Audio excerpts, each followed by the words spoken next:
Hello বন্ধুরা, শুভ সন্ধ্যা। তোমরা সবাই কেমন আছো? আশা করি সবাই অনেক ভালো আছো। আমিও তোমাদের আশীর্বাদে, তোমাদের ভালোবাসায় অনেক ভালো আছি। তো আজকে নিয়ে আসছি একটা রেসিপি নিয়ে। তো আমি আজকে লাউ রান্না করব একটু ডিফারেন্টভাবে। অনেকে হয়তো এরকম করেই করো, কিন্তু অনেকে আবার করো না।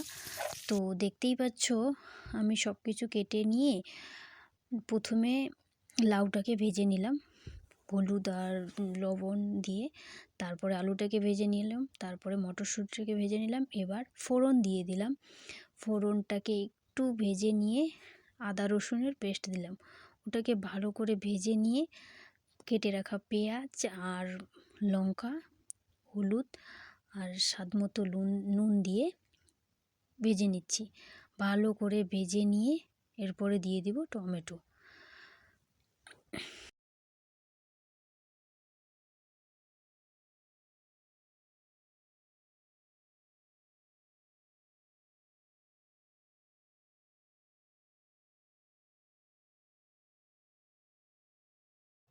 টমেটোটাকে দিয়ে দেব।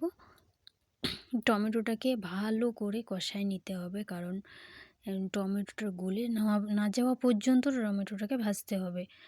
না হলে যে মশলাটা থাকে সম্পূর্ণ একসাথে মিক্সড না হলে কিন্তু সেরকম টেস্টি আসবে না। ঠিক আছে, তো ভালো করে ভেজে নিয়ে বাকিটা দেখতে থাকো।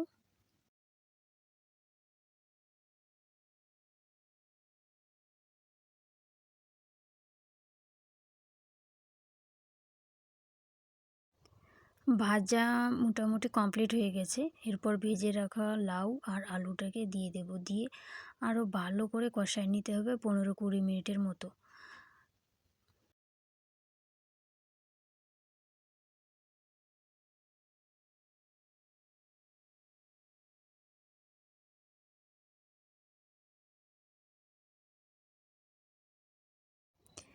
মোটামুটি কষানো অর্ধেক হয়ে গেছে। এরপরে দিতে হবে একটু কালার, লঙ্কার গুঁড়ো।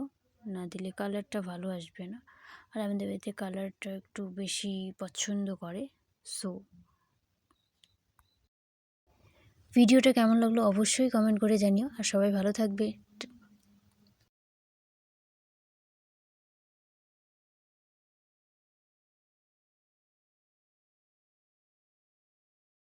কষানো হয়ে গেছে, এবার আধা ঘন্টার জন্য জল দিয়ে ঢেকে দিয়েছি। তো 15 মিনিট পরে ফিরে দেখলাম অনেকটা সেদ্ধ হয়ে গেছে প্রায়। এরপরে একটু হালকা করে নেড়ে নিব। নেড়ে নিয়েই হয়ে গেল লাউয়ের রেসিপি। তো টাটা, বাই, ভালো থাকবে।